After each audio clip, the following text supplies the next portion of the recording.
FG Pabalane. Okay, start na po tayo. Magandang araw sa atin lahat mga kababayan, saan man panig kayo ng daigdig naron. Dito na naman tayo sa another episode ng ating vlogs. Badong Aratilis po. Pag-uusapan natin ngayon, no? Ito po, yun pong sinasabi po ni Congressman Libiste. Ito po yung anak ni Loren Legarda. Na meron po hanggang ngayon, meron pa rin pong 479 o magkano ba? 497 billion insertion sa 2026 budget. Akala ko ba wala na? Okay, pag-usapan din po natin, tinanggi po ng Department of Agriculture yung pong sinasabi ni Saldico ayon pa kay Tio Laurel, Department of Agriculture Secretary, ay napakagaling daw pong magtahi, no? Punta po tayo ng 3 nights muna, sagot na namin ang room nyo. Ayan. Tindi po ng script daw na tinatahi ni Saldico. Ito daw po, ayon kay DA Secretary, ay pang Netflix. Hindi raw totoo na may kinalaman ito pong si First Lady. Kaya dito po sa Sibuyas. Yan po mga pag-uusapan natin, pero bago yan, kung bago ka pa lang dito sa ating channel, mag-subscribe ka na. Dahil ito lang ang tanging channel na may kinikilingan, may pinapanigan. Una sa balita, huli sa impormasyon, kaya ano pang hinihintay nyo? Pindot na. Okay, pag-usapan natin, no? Dito po muna tayo sa DTI.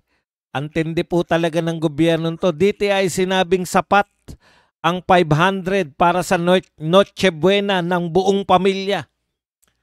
Congratulations po. Ang galing ng gobyerno na to. Sapat daw po ang 500 pesos na Noche Buena sa buong pamilya. Hindi po para sa isang tao, buong pamilya. Antindi nyo talaga.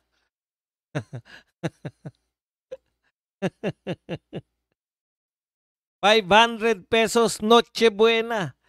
Buong pamilya. Alam mo, DTI Secretary. Ito yung DTI Secretary na parang wala rin sa hulog, no? Ito yung babae na mukhang yung mga ganun-ganun din yan eh. May video yan na gumaganong-ganun din yung bibig niyan eh. Ito kaya ay kasinghutan din.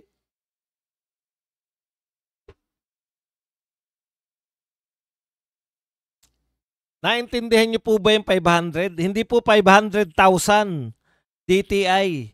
500 pesos, naintindihan niyo po ba? Alam niyo po ba ibig sabihin na Noche Buena? Alam niyo po ba yung buena dun sa noche?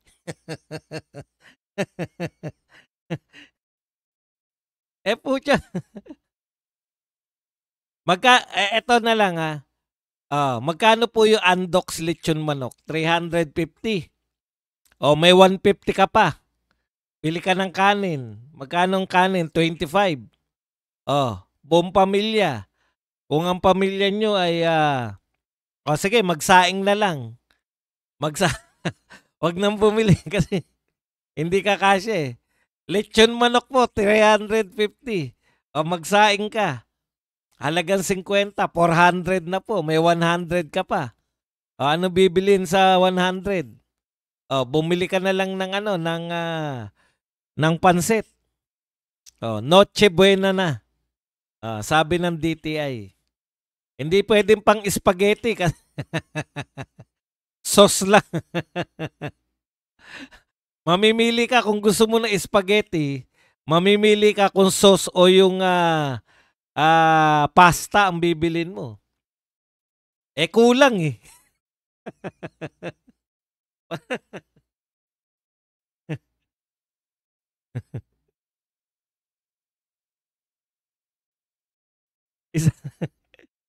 Isang pamilya po, Alam niyo po ang pagkakaiba po ng Noche Buena sa pangkaraniwang kain. Ang gusto yata nito kung ano yung kinakain niyo, yun na rin eh. Maggulay ka. Hindi po pagkain yung pinag-uusapan. Noche Buena. Buena po. Buena. Ibig sabihin, ang ihanda mo po dyan, hindi po pang araw-araw. Yan po sa pamilyang mahirap. Ngayon lang kayo meron dapat hamon dyan, meron dapat. Eh yung 500, kulang na po yan sa hamon eh. Magkano yung hamon? Fiesta ham. Fiesta ham naman kasi Noche Buena eh.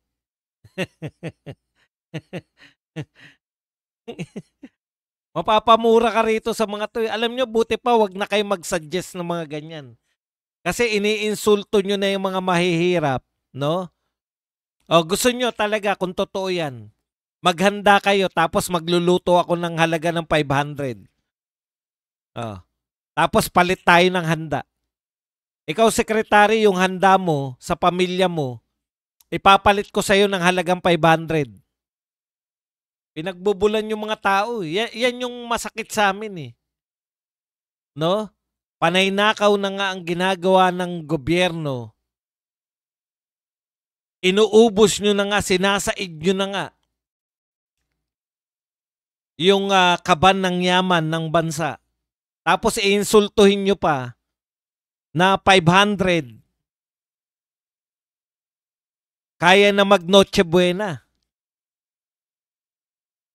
Puti, spaghetti pa lang, di ka makakapag-spaghetti ng 500 eh. O sasabihin nyo, bakit mo sasahugan?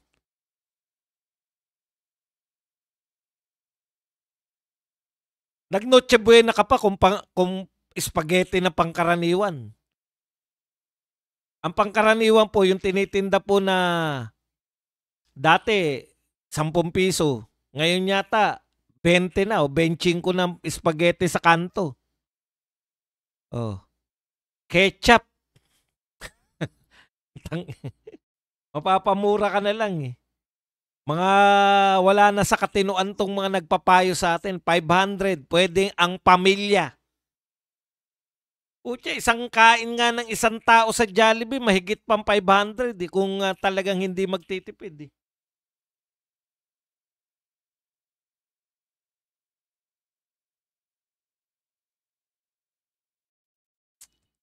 Okay. Manalangin po tayo lahat. Tama po kayo. Ito po, former President Rodrigo Duterte. Ito po ang latest, no? Dito po sa ICC. Former President Rodrigo Duterte has waived his right to be present during the reading of the judgment on his appeal on the International Criminal Court. Earlier rejection in his bid for interim release. The ICC appeal, ayan. So, hindi na po haharap si Tatay Digong. Siyempre, baka hindi niya kayanin pag negative eh. Pero kakatawanin po siya ng kanyang abogado na si Kaufman. Ngayon, bakit po ba tayo rito napunta bakit po nag-appeal? Itong si ICC Appeals Chamber pala ang tawag. Sa ating kasi Court of Appeals eh. Dito po sa ICC,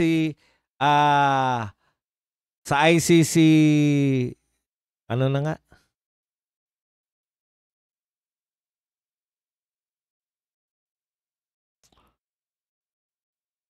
Ito po, sa ICC Chambers, Appeals Chamber. Chambers. Basketball player. Naka-schedule po yan ng 10:30 a.m. doon po sa Dahig. At dito po sa Pilipinas ay 5:30 p.m. So pagkatapos po ng Birada Agila, tumutok na kayo kay Badong Aratlis kasi ilalive po natin yan. No? Para hindi na kayo maghagilap-pagilap. Tsaka maganda yun. May komento tayo kagad. Okay. So winave po ni Tatay Digong yung kanyang karapatan na mapakinggan po kung ano man yung verdict, kung siya po ba ay pagbibigyan sa interim release. Ngayon, ano po ba yung inihirit, no, ng kampo ni Pangulong Duterte kung bakit po humihirit sila na kasi binasura na yan eh. Binasura na yan ng pre-trial chamber yung pong paghiling ni Pangulong Duterte ng interim release. Pero ito po, yung tinatawag nating appeals, ICC Appeal Chamber o Chamber of Appeal ay iba po to. Binubuo po to ng ibang appeals chamber pala. Binubuo po to ng ibang set ng mga horado. So malaki po ang pag-asa natin dito kasi kung sila pa rin ang titingin, mukhang malamang na ganun pa rin ang maging resulta. Basura pa rin. Bakit po ba binasura? No?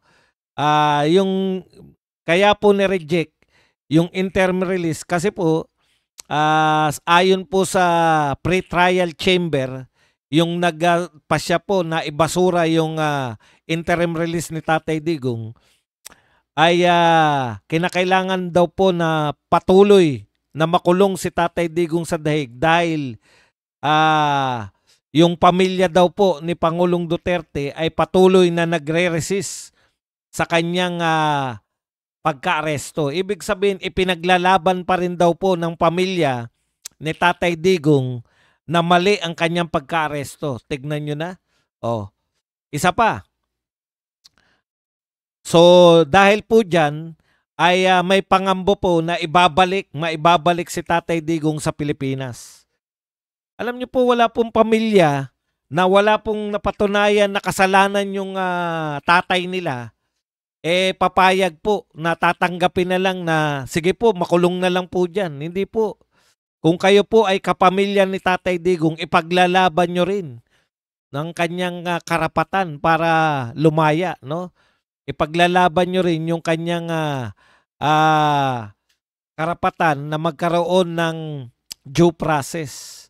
Sa totoo lang po, wala naman po talagang due process yung nangyari kay Tatay Digong. Mismo yung ICC po nilabag, no? Nilabag po ng humuli kay Tatay Digong yung pong patakaran nila na iharap sa korte. Ikalawa po, hindi po kinonsider yung humanitarian reason ni Tatay Digong na may sakit at saka may edad na, no? Ngayon lang po ako nakakita, si Tatay Digong na po ang pinakamatandang political prisoner sa buong kasaysayan ng buong daigdig.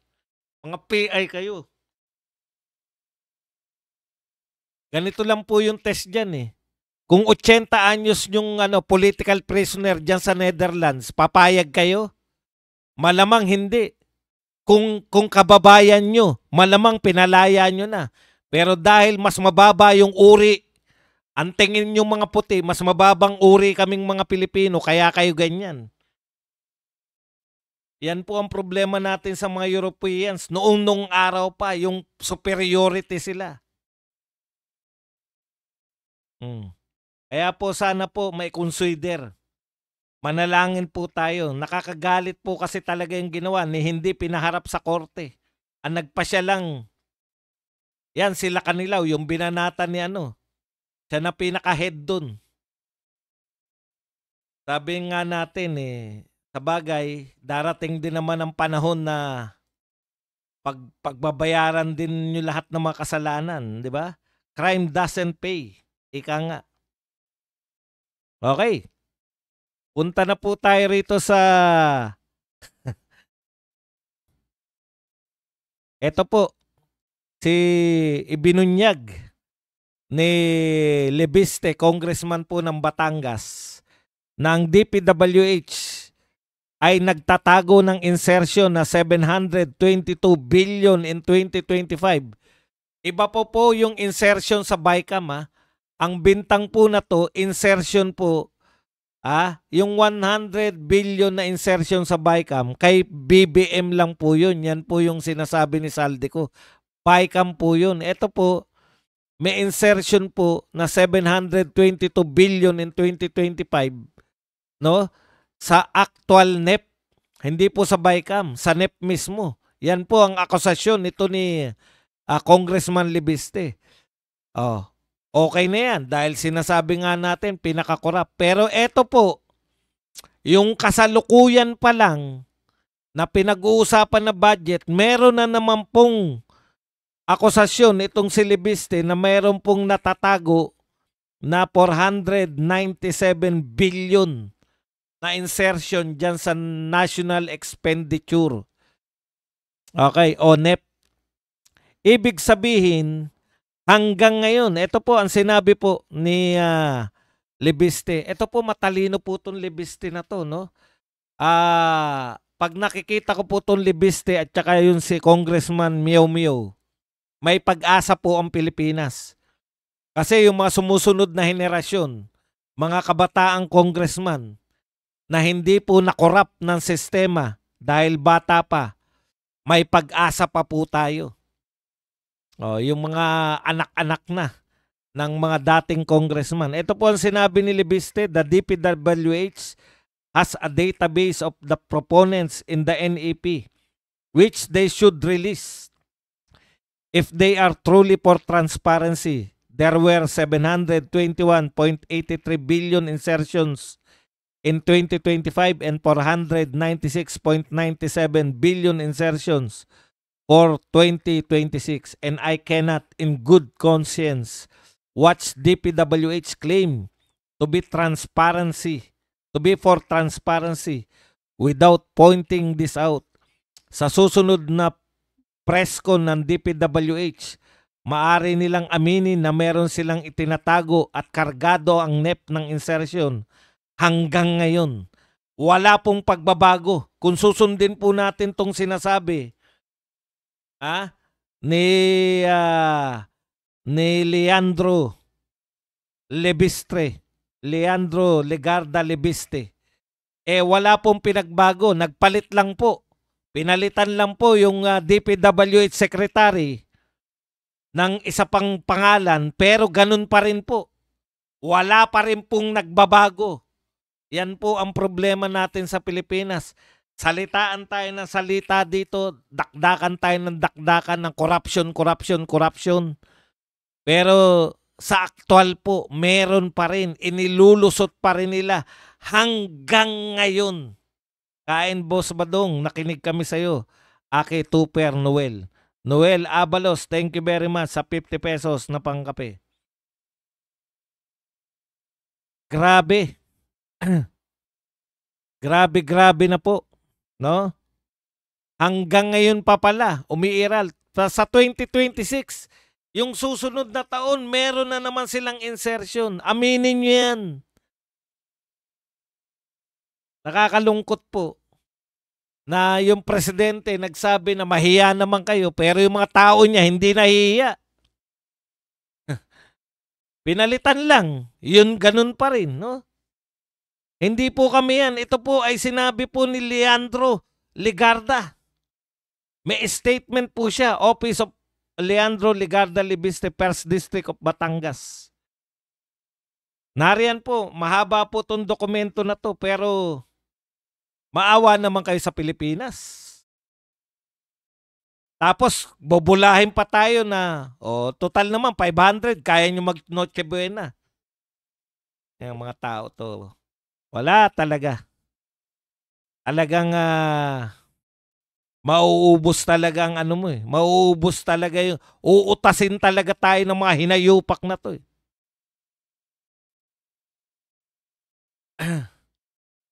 Okay. Kaya nga po, ito po ang sinabi, ito po ang sinabi ni retired General Orlando De Leon. Kaya po hindi malutas-lutas ang problema. Ito po ang paliwanag ni retired General Orlando De Leon. Pakinggan po natin. We cannot solve the problem if the problem is the one solving the problem. Hindi po natin malulutas ang problema kung ang lumulutas po ng problema ay mismong ang problema. Paano nyo lulutasin? Kayo nga ang problema. Nagkukunwari lang kayo, ito. Pero yung ugat ng problema, nariyan pa rin. Ayon niyang kay retired General Orlando De Leon. Paano natin malulutas yan? Ang lumulutas ng problema natin, yun po ang problema.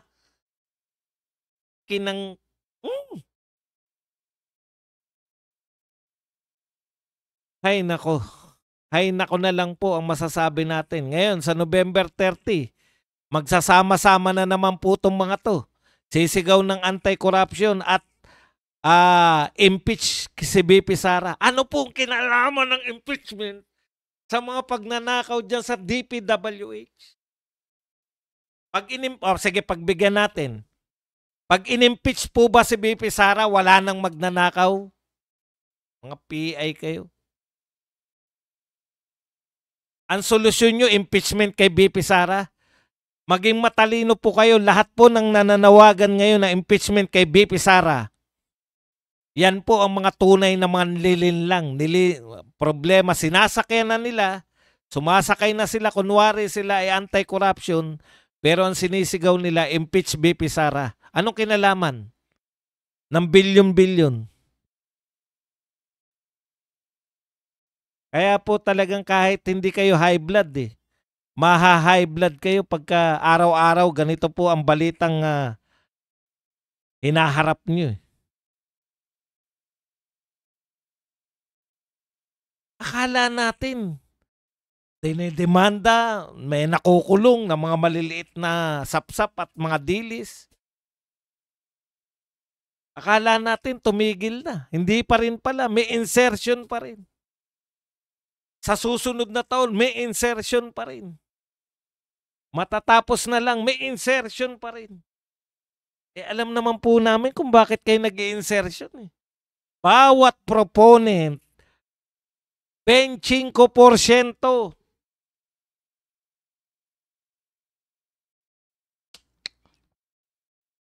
Wala talagang katinuan.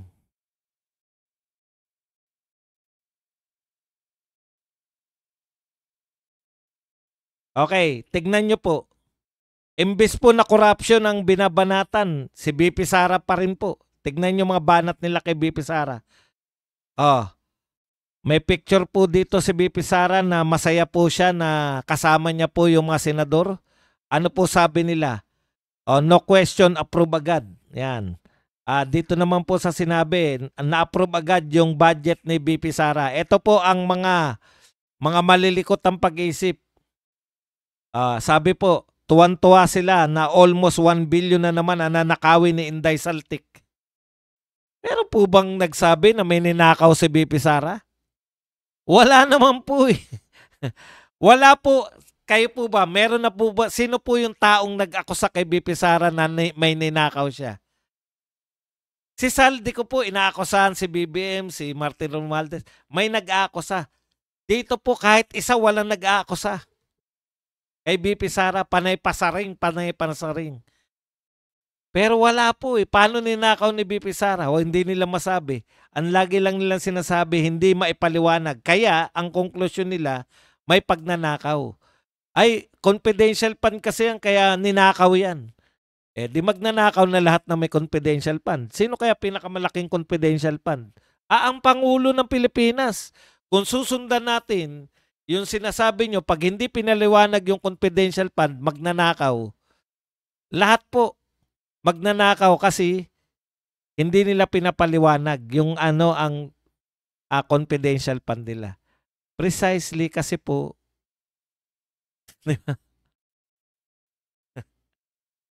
precisely kasi nga po, hindi naman po talaga pwede paliwanag. Ito pa isa. Proud sila sa record-breaking approval of OVP budget. Hindi yan parliamentary tradition, corruption yan. Pag in-approve mo pala yung Vice President budget, corruption, ano tawag nyo sa pag-approve sa DPWH na punong-puno ng corruption? Pagpapatiwakal.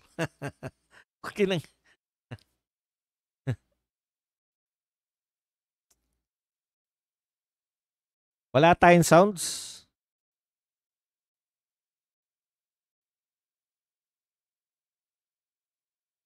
Okay.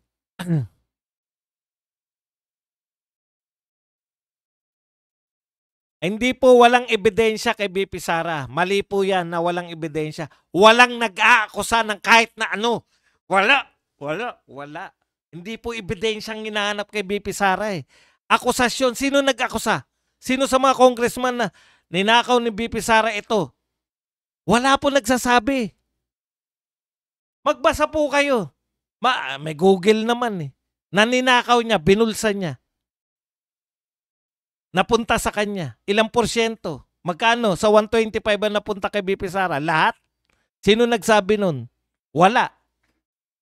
Wala nga kayong akusasyon eh. Hindi may maanomalya, hindi may paliwanag, maanomalya. Hindi nyo pala may paliwanag eh. Ito pa isa. Si Sandro Marcos, regardless of position and who you are, no one is above the law. Correct. Given that I have nothing to hide, I hereby submit myself for the investigation by the ICI at their earliest convenience. O ICI, nagpapa-imbestiga na si Sandro Marcos. Pumunta na po tayo sa Ilocos Norte, ICI. Magalong, punta na sa Ilocos Norte. Imbestigahan nyo na raw siya. Ano ba inaakusa sa kanya ni Chavit Singson at ng lahat ng tao? Mayroon siyang mga insertion. Mayroon siyang mga merong mga ghost project at saka substandard project. ICI, welcome daw sa kanya. Sinasubmit niya yung sarili niya for investigation. Punta na sa Ilocos Norte. Hindi niyo po makikita sa opisina ninyo. Wala kayong makikita sa opisina niyo na ghost project. Wala kayong makikita sa opisina niyo na substandard project. Pumunta po kayo sa Ilocos Norte.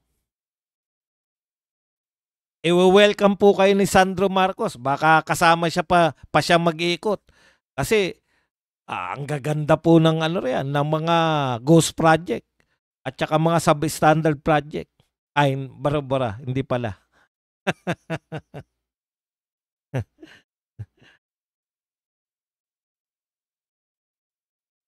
Ito po ang paninira pa kay BP Sara.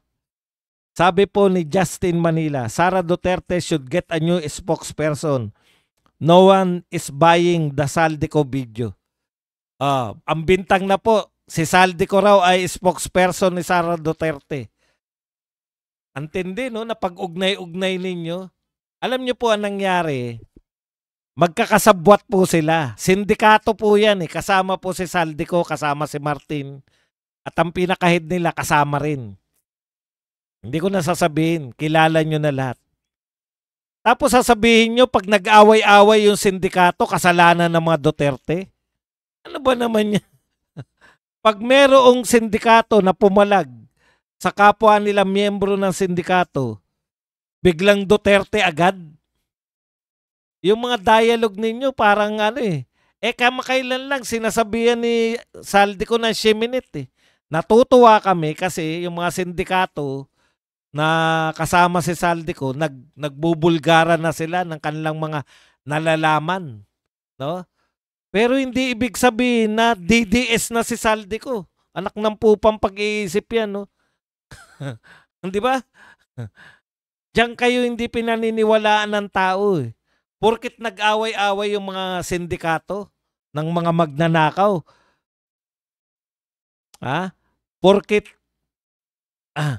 Porkit nagbulgaran sila, nagbatuan sila ng akusasyon.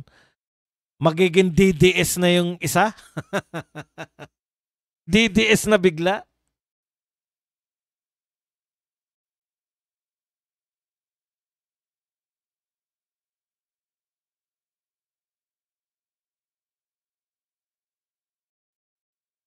Problemahin nyo yung ibabayad sa inyo dahil nawawala yung 50 million. Ito, marami siyang sinabi. Pero ito lang po. After Kiko Barsaga, who is now Laos. Talaga? Laos na si Kiko Barsaga? Ikaw ang nagpasya? Justin Manila? Ikaw ang nagpasya na lalaos? Buti nga yun. Kung nalaos, ibig sabihin sumikat. Ikaw.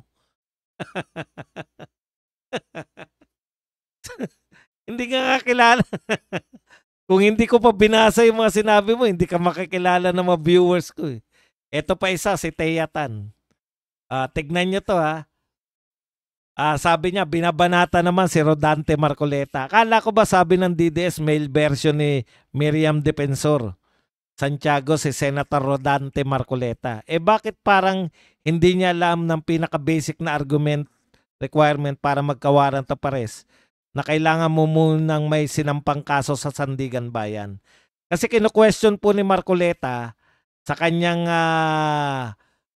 pagko-question, bakit wala pang warrant of arrest si Congressman Martin Romualdez? O sasabihin kagad ni Teyatan, akala ko ba sabi ng DDS, male version ni Miriam Defensor Santiago, si Senator Rodante Marcoleta. Bakit parang hindi niya alam ang pinaka-basic? Alam po niya. Eto naman, ibabalik ko sa iyo, Teyatan. Akala ko matalino ka. Pero hindi mo naunawaan yung tanong ni Marcoleta. Bakit wala pang warrant of arrest si Marcoleta? Ay si Martin Romualdez. Kung hindi mo alam kung bakit, o kung hindi mo kayang sagutin kung bakit wala, kasi yung amo mo, amo niya si Martin eh. Alam mo na kung bakit wala pang warrant of arrest. Nililigtas nga yung amo mo eh, huwag ka mag-alala.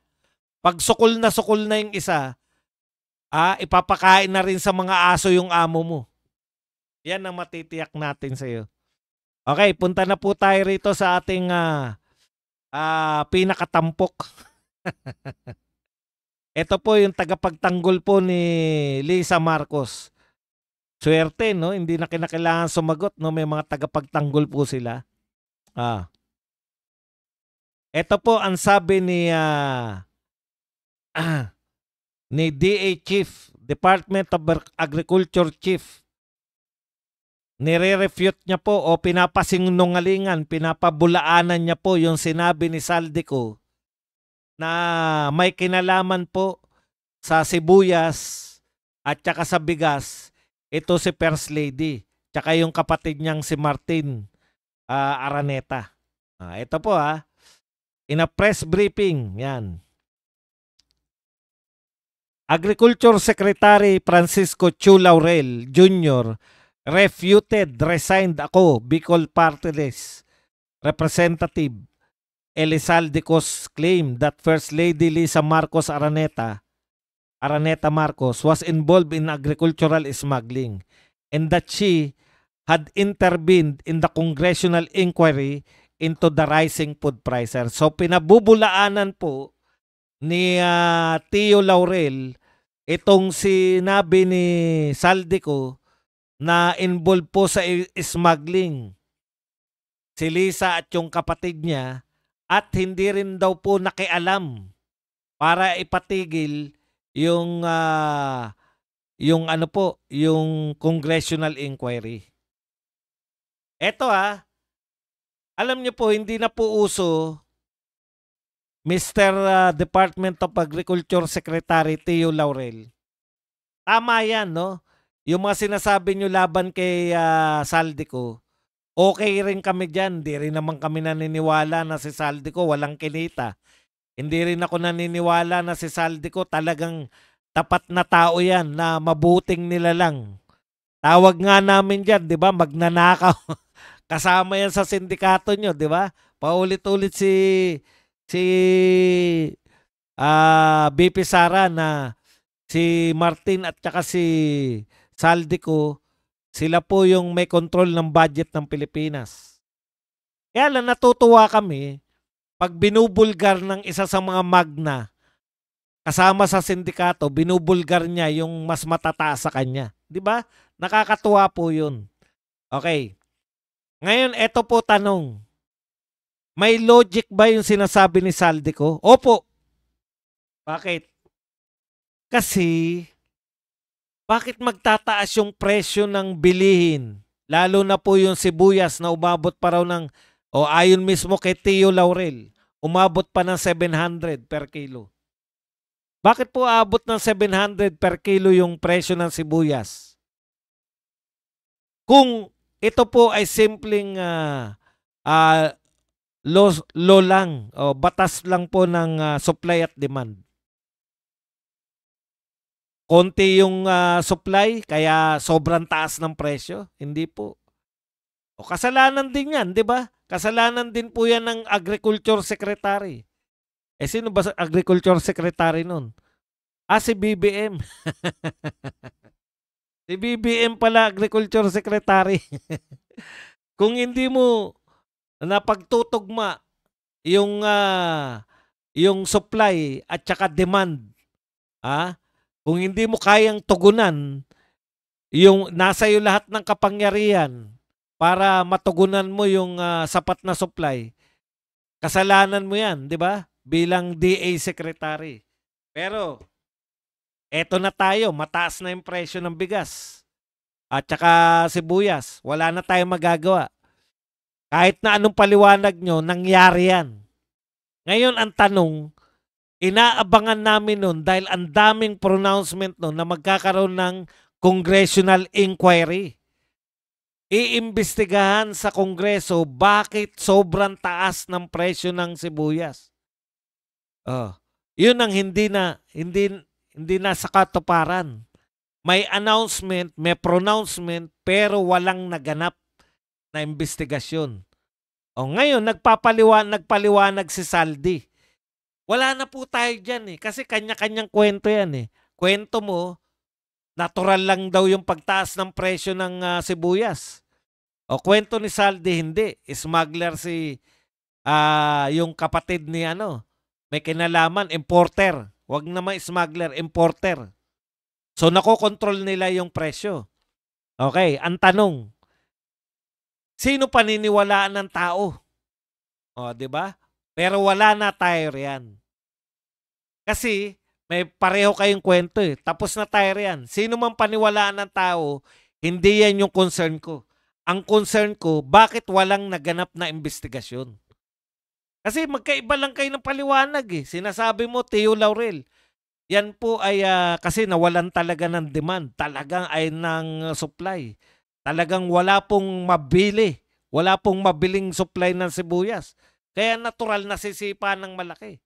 And sinasabi naman ni Saldi ko, talagang kinontrol nila yung supply ng ng sibuyas para tumaas ang presyo. Parehong may katukwiran. Wala na akong pakialam dyan. Tapos na yan Pinaghirapan na ng mga Pilipino yan. Ang tanong namin ngayon, sino makakapagpaliwanag kung bakit walang naganap na investigasyon? Ang ganda ng paliwanag ni Saldi ko Ano sabi ni Saldi ko? Kaya walang naganap na investigasyon dahil nakialam si Lisa Marcos. O ikaw, sabi mo, hindi nakialam. O di may paliwanag ka kung bakit hindi natuloy. Tio Laurel. Ang ganda ng paliwanag ni Saldi ko, kaya hindi natuloy yung congressional investigation. Nakialam si Lisa Marcos dahil importer yung kapatid niya Ang tanong ngayon, so may katwiran si Saldi ko. Yan pala ang dahilan kaya hindi natuloy yung congressional investigation. Ang tanong ko naman sa iyo, Tio Laurel, sabi mo, walang kinalaman si Lisa Marcos, ipaliwanag mo naman sa amin, bakit hindi natuloy yung congressional inquiry? Bakit hindi natuloy yung nakatakdang investigasyon?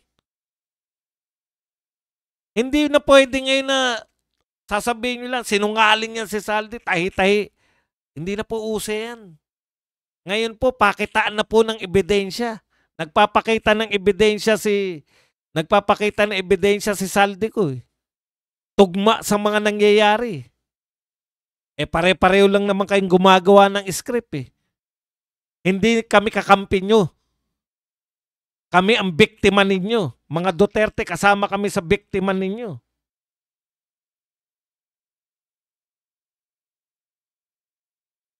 Paano mo papaliwanag? Ayusin mo yung script mo. Sabi mo, maganda tumahi ng script si Saldi ko. Humarap ka sa... Ito kasi mga bugok din itong mga nagtatanong na... Alam nyo yung problema ng ating mga reporter. Yan yung problema ng ating media. Masyadong bugok. Hindi naman sila bugok, matatalino po yan Kaya lang, dahil may sinusulong din silang agenda, kasama rin po sila sa sindikato. Opo, kasama yung mga yan. Bayarang media, ano tawag dyan ni Marcoleta? Mga bayarang media.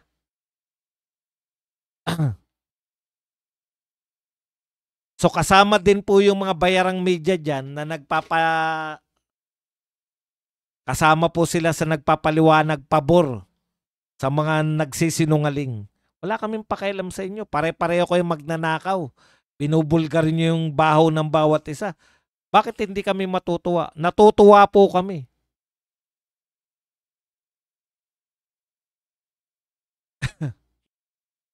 Alam mo,